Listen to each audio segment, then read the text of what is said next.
Central and Western Nebraska's most watched news. This is NTV News at Noon. Good afternoon. Thank you so much for joining us. I'm Sarah Kirkley. It's heating up out there. Let's send it on over to Tim for a check of your weather. Tim? Sarah, it is a beautiful start to our afternoon on this first day of June. It's going to feel a little like summer these next couple of days, and if you're like me, you're perfectly okay with that. Temps, as we are entering the noon hour, it is already 76 in Grand Island and North Platte, 75 in McCook and Lincoln. Absolutely beautiful conditions. Now, still a very slim chance of an isolated storm in the eastern part of the state, but most of us will be staying dry and hopefully just get to enjoy a beautiful afternoon. I'll have a full look at your first alert forecast here in a few minutes. All right, thanks, Tim. Central Nebraska needs more young people to tackle computer programming and healthcare. That's according to new studies out by the Nebraska Department of Labor and Economic Development. NTV's Aisha Aubrey here to break down those reports. Aisha.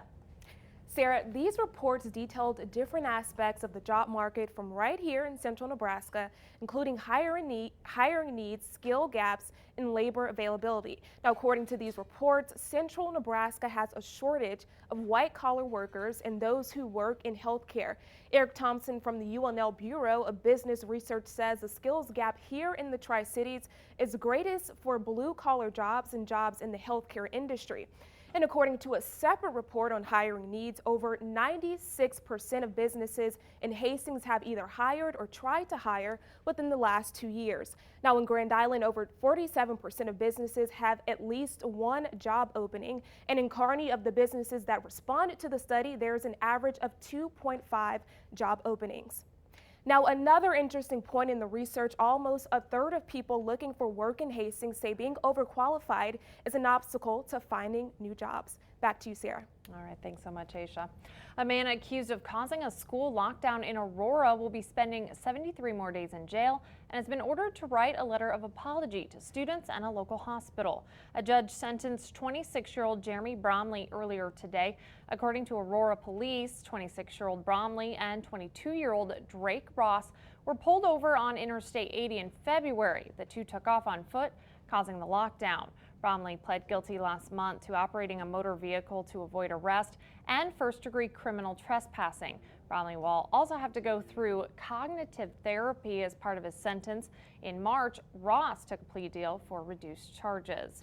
And an unusual burglary investigation in Grand Island involving musical instruments.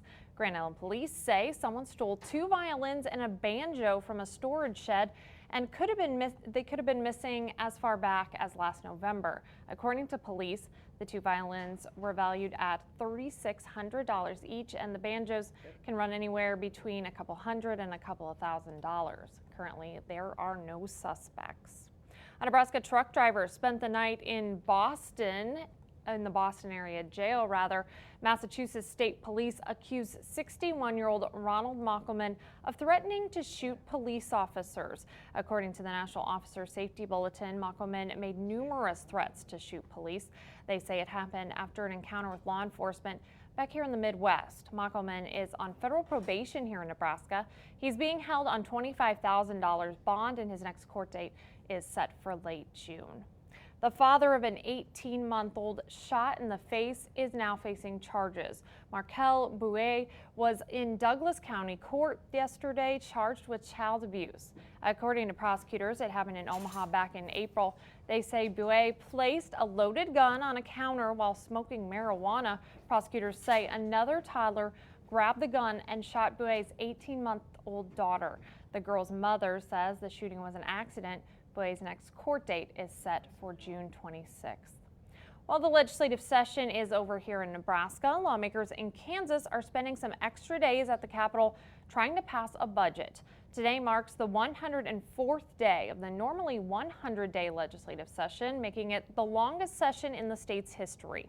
Right now, officials in Kansas say they have enough funds to possibly last into next week, but that depends on non-salary expenses like printing. Right now, lawmakers are waiting on tax receipts from May as they continue debating the state's projected $887 million budget shortfall. With half of our area's beehives being lost each winter, a local college is taking steps to increase the pollinator population. Joining us in studio is NTV's Jessica Stevenson to show us what the school is doing. Jessica?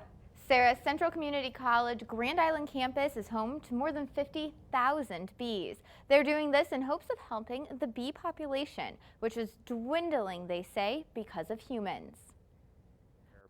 Habitat is endangered because of herbicides, pesticides, and of course the types of crops that we grow are creating what are called green deserts. So there may be a lot of crops here, but they're not necessarily the types that our pollinators can make use of. But the college hopes to see the pollinator population soar through the school's sustainability efforts and educating with the state's only living laboratory. Students are in that hive every month, and they help with the extraction of the honey. At the end of the year, it's an exciting time. It's these efforts that have gotten the college recognized as a certified Bee Campus USA affiliate, one of only 29 in our country. We'll have much more information on the college's efforts and the bee program on our website, nebraska.tv. Sarah? All right, thanks so much, Jessica. School may be out, but Grand Island Public Schools says it's still providing opportunities for students this summer.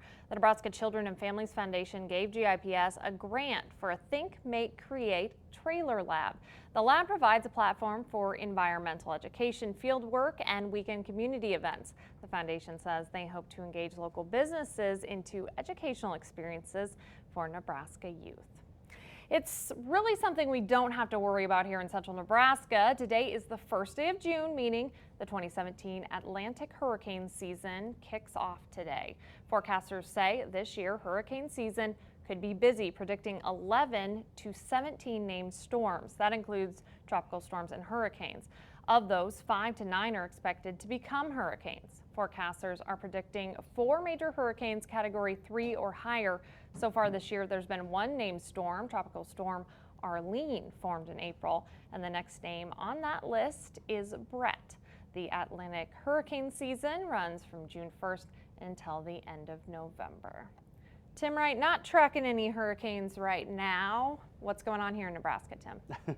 I think we're pretty much safe. I think we're going to be okay. In fact, we have a beautiful afternoon on the way. Hopefully you can sneak outside and enjoy it. 84 at 5, 71 at 10. For the most part, we're looking to stay dry, and we're also going to keep this warmth around for a little bit. I'll have your full forecast up next. Also still to come this noon hour, every parent wants their kids to get out and enjoy the outdoors this summer. The Kearney YMCA is making it easy. See how your kids could benefit from Just for Fun sports. And with school out, the Department of Education is gearing up for its summer foods program. We talk with a representative about what they're offering this summer. NTV, Central and Western Nebraska's most watched news. With Sarah Kirkley and Tim Wright weather. This is NTV News at Noon.